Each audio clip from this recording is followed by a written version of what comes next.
La revue de presse d'Europe 1, Olivier Delagarde. Et bien justement, un sujet domine tous les autres ce matin dans la presse, le début de la Coupe du Monde. Oui, malgré tout ce que vous dites, c'est le sujet ce matin à la une des journaux. Et faut-il s'y intéresser dans le fond? Je veux dire, quand on n'est pas amateur de foot, la réponse est oui. Oui, parce que c'est une compétition qui n'est pas juste la fête du ballon rond. Elle est à la fois un résumé terrible et fantastique du monde tel que nous l'avons fabriqué. Une affaire de business pour commencer, c'est ce que nous rappellent les Échos. Au-dessus d'une grande photo des joueurs de l'équipe de France, posant dans leur avion, le quotidien économique annonce en une les Bleus en route pour la Coupe du Monde la plus lucrative de l'histoire. Record du nombre d'équipes, de matchs, de dollars. Déjà, les marchands de maillots, de Lego et de Desperado se frottent les mains, signale le journal. Selon le Financial Times, c'est 1 milliard de pintes de bière qui seront consommées en plus devant les télés. Et on connaît déjà le nom de celui qui fera sauter la banque. Comme toujours, c'est le propriétaire du casino. La FIFA devrait empocher 9 milliards de dollars de bénéfices, plus du double par rapport à 2022. Des chiffres qui ne plaisent pas à tout le monde. Et non, pas aux gardiens du temple, évidemment, à l'équipe, journal où l'on cultive la pureté footballistique et l'esprit français, des sans-culottes qui vénèrent le maillot, méprisent l'argent et détestent, comme de bien entendu Donald Trump. À part le prix scandaleux des places, le chaos des visas, l'interdiction faite aux Iraniens de dormir à côté du stade où ils vont jouer, commence par énumérer Vincent Duluc, à part l'expulsion d'un arbitre somalien, le coût écologique exorbitant vitupère-t-il, à part toutes les compromissions de la FIFA avec Donald Trump, la Coupe du Monde vraiment va être une belle fête, et de se demander finalement non sans une certaine emphase si le football peut encore sauver ce mondial.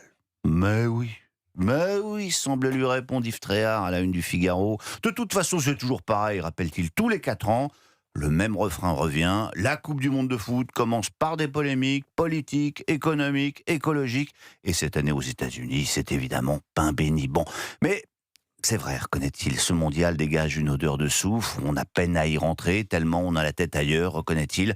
En France, y ajoute un climat lourd, une crise de confiance dans les autorités. Et justement, cette Coupe du Monde va peut-être nous changer les idées, nous faire du bien. C'est en tout cas ce que pense David Barrault des Échos, parce que dans cette période de fin de règne, dans ce monde de grand déclassement de la France, économie, industrie, éducation, justice, énumère-t-il, dans ce pays en situation de quasi-faillite où l'on ne fait plus d'enfants, le foot est peut-être l'un des rares secteurs dont on puisse encore être fier, explique-t-il. La France du foot, c'est une France qui gagne, qui exporte ses joueurs, preuve que la formation et l'éducation paient, preuve que la France a des forces et des atouts que nous pouvons faire fructifier. Alors, allez les Bleus. Quoi d'autre dans les journaux ce matin? L'affaire Liana, évidemment. Gérald Darmanin, tout un symbole, en a même perdu sa voix et son projet de loi du plaidoyer coupable. Dans le Figaro, intéressante tribune du bâtonnier de Paris, Louis de Gosse, il tend la main à nos pauvres magistrats. La justice n'est pas parfaite, elle est parfois incomprise, dit-il. Il faut ouvrir la magistrature, plaide le patron des avocats. La révolution culturelle est urgente afin d'ouvrir la profession aux expériences des avocats, bien sûr, ajoute-t-il, mais aussi de la société civile. Pas sûr que nos juges adoreront. Mais on va terminer avec d'autres hommes de poids ce matin.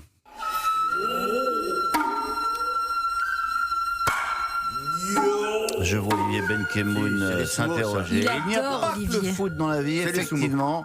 Une compétition de sumo à Paris. Et si les Échos consacrent une pleine page à cet événement, c'est que, comme le foot, c'est pas juste du sport, car, le sumo, c'est de la diplomatie, nous explique Fleur Bourron.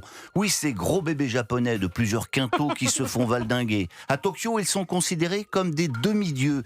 Et les autoriser ainsi à se produire à l'étranger est une faveur immense que fait l'Empire du Soleil Levant à des petits pays où les idoles comme Mbappé ne doivent pas dépasser les 70 kilos tout mouillés.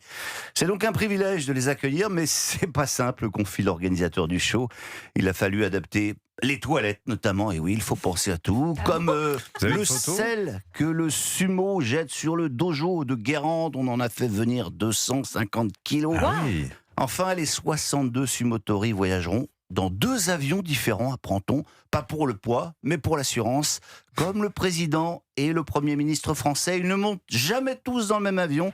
Si un appareil s'écrasait, le sumo serait terminé.